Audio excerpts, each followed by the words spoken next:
Sir ಒಂದೇಳ Bharat ದೇಶದ ಕಾನೂನಲ್ಲಿ ban ಅನ್ನೋ ಪದಾನೇ ಇಲ್ಲ. ಯಾರು ಬ್ಯಾನ್ ಮಾಡೋಕ್ಕಾಗಲ್ಲ. ಬ್ಯಾನ್ ಮಾಡಬೇಕಾದ್ರೆ ಅದು ಸರ್ಕಾರದಲ್ಲೂ ಆ ಕಾನೂನು ಇಲ್ಲ, ಯಾವುದೇ ಒಬ್ಬ ವ್ಯಕ್ತಿನ ಬ್ಯಾನ್ ಮಾಡೋದಕ್ಕೋಸ್ಕರ. ಸೊ ಆ ಪದ ಬಿಟ್ಟು ಬೇರೆ ಏನು ಮಾಡಬೇಕು ಅನ್ನೋದನ್ನು ನಾವು ಆಲೋಚನೆ ಮಾಡ್ತೀವಿ ವಾಣಿಜ್ಯ ಮಂಡಳಿ ಕೂತ್ಕೊಂಡು.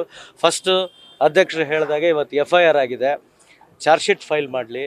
ಮುಂದಿನ ದಿನಗಳಲ್ಲಿ ಯಾರು ತಪ್ಪಿತಸ್ಥರು ಏನು ಅಂತ ನೋಡಿಕೊಂಡು ನಾವೆಲ್ಲ ಒಟ್ಟಾಗಿ ಕೂತ್ಕೊಂಡು ಚರ್ಚೆ ಮಾಡಿ ನಿರ್ಣಯ. ಸರ್ ಈಗ ಒಂದು ಮಾತು ಹೇಳ್ತೀನಿ, ಬೇರೆ ನಿರ್ಮಾಪಕರ ಬಗ್ಗೆನೂ ನಾವೆಲ್ಲರೂ ಯೋಚನೆ ಮಾಡಬೇಕಾಗ್ತದೆ. ಯಾರ್ಯಾರು ಎಷ್ಟೆಷ್ಟು ಬಂಡವಾಳ ಹಾಕಿದ್ದಾರೆ, ಏನು ಹಾಕಿದ್ದಾರೆ, ನಮಗೂ ಯಾರಿಗೂ ಗೊತ್ತಿಲ್ಲ. ಸೊ ಇದು ಏನಾಗಿದೆ, ಎಲ್ಲವೂ ಮಾಧ್ಯಮದ ಮುಖಾಂತರ ನಾವು ನೋಡ್ತಿದ್ದೀವಿ ವಿನಃ ನಾವು ಯಾರು ಹೋಗಿ ಇನ್ಡೆಪ್ತ್ ಆಗಿ ಒಳಗಡೆ ಏನು ನಡೀತಿದೆ, ಪೊಲೀಸ್ನವ್ರು ಏನು ಎನ್ಕ್ವೈರಿ ಮಾಡ್ತಾರೆ, ನಮ್ಗೆ ಯಾರಿಗೂ ಗೊತ್ತಿಲ್ಲ ಅಲ್ವಾ. ದಯವಿಟ್ಟು ಒಂದು 4 ದಿವಸ ಕಾಲಾವಕಾಶ ಕೊಡಿ. ಅಧ್ಯಕ್ಷರು ಹೇಳ್ದಂಗೆ ಲುಕ್ ಆಫ್ಟರ್.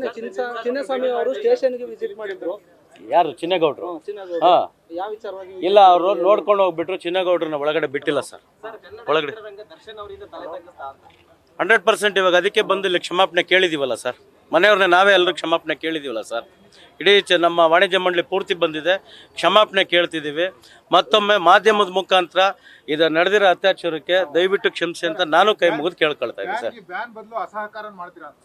ಅದೇ ಹೇಳಿದ್ನಲ್ಲ ಸರ್, ಇವಾಗ ಯಾವ್ಯಾವ ನಿರ್ಮಾಪಕರು ಸಿಕ್ಕಾಕೊಂಡಿದ್ದಾರೆ, ಏನು ನಡೀತಿದೆ ಅಂತ ನಾವು ನೋಡ್ಕೊಂಡೇ ನಾವು ತೀರ್ಮಾನ ಮಾಡಬೇಕಾಗತ್ತೆ. ಏಕ್ದಮ್ ನಮ್ಗೆ ಯಾರಿಗೂ ಅದ್ರದ್ದು ರೈಟ್ಸ್ ಇಲ್ಲ ಸರ್. ಅವ್ರದ್ದು ನಾವು ಯೋಚನೆ ಮಾಡಬೇಕಲ್ಲ ಸರ್.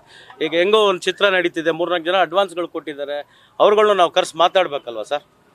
ಯಾಕಂದ್ರೆ ಚಿತ್ರ ಅರ್ಧಂಬರ್ಧ ಆಗಿದೆ ಅಲ್ವಾ. ಈಗ ಹೆಂಗೆ ಇದನ್ನು ಮಾಡೋಕ್ಕಾಗತ್ತೆ ನೋಡೋಣ ಸರ್. ಮುಂದಿನ ದಿನಗಳಲ್ಲಿ ಏನು ನಾವು ಆ್ಯಕ್ಷನ್ ತಗೋಬೇಕಂತ ಎಲ್ಲ ಸೇರಿ ತೀರ್ಮಾನ ತಗೋತೀವಿ. Thank you sir. Thank you. News first, ನಿರ್ಭೀತಿಯಿಂದ ನಿಮ್ಮ ಪರವಾಗಿ.